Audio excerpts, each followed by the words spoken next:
Hi, I'm Ty West, and this is Trailers from Hell, and we're going to talk about the David Lynch film that he did not write, which I believe is the only one he did not write, The Straight Story, a movie that I feel like a lot of people have forgotten about. Not to diss the movie, but it's not a movie I hear about people talk about very often, which of course always excites me, because I feel like movies that don't get enough people talking about them deserve to be talked about. Or maybe they deserve never to be talked about again. Either way, they're both interesting. But this is a movie in which I'm a tremendous David Lynch fan. I think he's one of the most unique American filmmakers and one of the best and most interesting American filmmakers that we've ever had.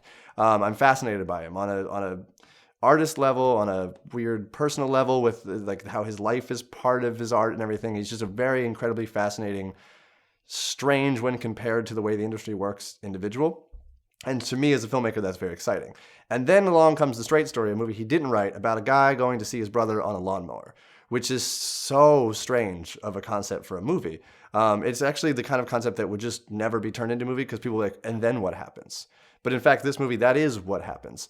And it's a great film. And what's so exciting about it is because it's a movie that your instincts, or at least mine, are, but then what happens and how can that be the whole movie? The fact that it is the whole movie, and the movie is as moving and is good is such a stupid subjective word, but is like meaningful as it can be to people. That's a really fascinating.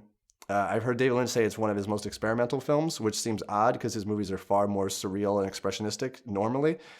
But I see how that is, because it's like, well, how is this movie a great movie? And he obviously saw it that way, and it wasn't until he made it that I could see it that way.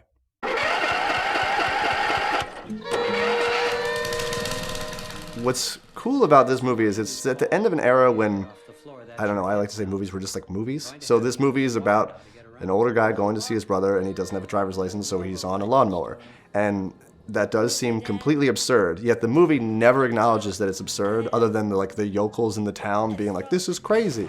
But that is actually a genuine way to talk about the issue also. So it's a very sincere movie about a pretty absurd topic, which for me, as a filmmaker, those are the kind of movies I love, because that's when you're taking a story that is perhaps like larger than life and then letting you experience that and not winking at you or not giving you an out, like, well, don't worry, we know it's silly.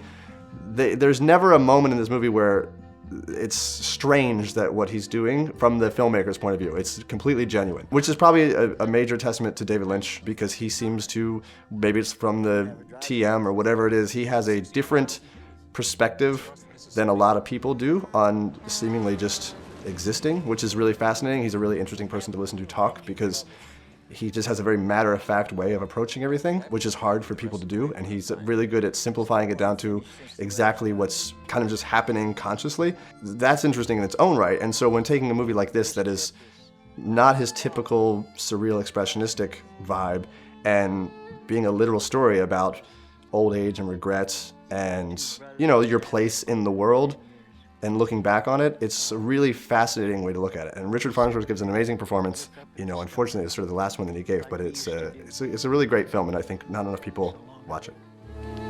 Brothers and brother.